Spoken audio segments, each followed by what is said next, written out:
Primeira carta de Paulo para Timóteo. Paulo passou muitos anos viajando e agregando novas igrejas e desenvolveu uma grande equipe de colaboradores nessa missão. Timóteo foi um desses. Paulo foi até a cidade de Listra uma vez e conheceu as fiéis mãe e avó de Timóteo.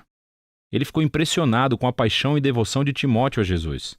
Assim, Paulo o orientou por muitos anos e, em dado momento, começou a enviá-lo em missões para diferentes igrejas. E Paulo ouviu falar sobre um grupo de líderes que se infiltraram na igreja influente em Éfeso.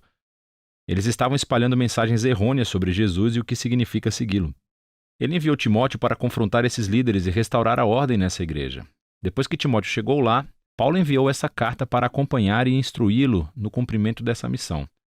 A carta tem um conceito muito legal. Há uma comissão de abertura e encerramento da carta dada a Timóteo para ele enfrentar esses líderes e sua má teologia. E essas comissões cercam duas grandes seções centrais que estão cheias de instruções extremamente práticas sobre os problemas que Timóteo enfrentou na igreja de Éfeso. E, finalmente, todas essas seções são interligadas ou finalizadas por uma série de 3 poemas, onde cada um exalta Jesus ressuscitado como o Rei do mundo. Vamos nos aprofundar para ver como funciona. Paulo começa lembrando como ele enviou Timóteo a Éfeso para confrontar esses líderes que estavam espalhando seus ensinos estranhos.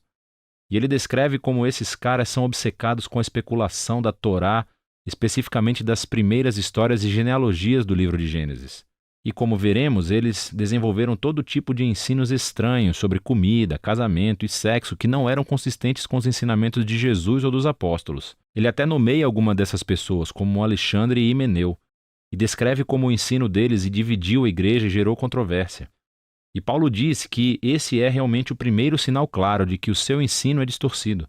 Quando o ensino cristão genuíno é seguido, é fiel ao caminho de Jesus e resulta em amor e fé genuína. Ele diz que, de qualquer maneira, o propósito da Torá não é alimentar a especulação. Pelo contrário, o seu propósito é expor a verdade sobre a condição humana, como aconteceu com Paulo. O ensino correto da Torá levará as pessoas a ver a graça de Deus revelada no Messias, que veio para salvar pessoas pecadoras e imperfeitas. Assim, Paulo termina com um poema que honra o Rei Jesus acima de tudo e instrui Timóteo a calar esses homens e os seus falsos ensinos. Então, ele aborda problemas muito específicos nessa igreja que foram causados pelos falsos mestres. Primeiro de tudo, ele instrui Timóteo a realizar reuniões regulares de oração na igreja para orar pelos líderes governantes de Roma e pela paz, porque a paz na terra cria um cenário ideal para os seguidores de Jesus continuarem espalhando a sua mensagem sobre o Deus da paz, que quer que todas as pessoas sejam salvas. O Deus que enviou Jesus como o único mediador para dar a sua vida pelo resgate de todas as pessoas. Em comparação com os falsos mestres, Paulo lembra a Timóteo que Deus quer salvar o mundo inteiro. E a oração vai manter isso na frente das suas mentes. Paulo também aborda problemas relacionados com homens e mulheres que estão sendo influenciados por esses líderes corruptos de Éfeso. Ele primeiro cala um grupo de homens que está sendo arrastado para as disputas teológicas raivosas iniciadas pelos professores. Ele diz que esses caras devem aprender a orar. Então ele confronta um grupo de mulheres ricas na igreja que estavam tratando as reuniões de domingo como um desfile de moda. Elas se vestiam de maneira tão sofisticada que envergonhavam a maioria das pessoas que não podiam pagar por um guarda-roupa daquele. E não apenas isso, mas algumas dessas mulheres também estavam usurpando posições de liderança na igreja. E estavam ensinando aos outros a má teologia dos professores corruptos. Então Paulo cala essas mulheres. Ele diz que elas não devem ensinar ou liderar na igreja.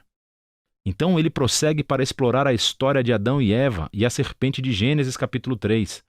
Agora, essa é uma daquelas partes da carta de Paulo onde, como Pedro disse, é meio difícil de entender o que ele quer dizer. Existem muitas opiniões diferentes sobre o que Paulo quis dizer aqui. Alguns acham que Paulo está proibindo as mulheres de ensinar ou liderar homens em qualquer igreja, e que seus comentários sobre Adão e Eva se referem a como Deus ordenou que somente os homens sejam líderes na igreja. Há outros que pensam que Paulo está proibindo as mulheres de terem autoridade de liderança sobre os homens de uma igreja. Mas que, uma vez educadas, as mulheres devem e podem ensinar como líderes em uma igreja sob a liderança masculina.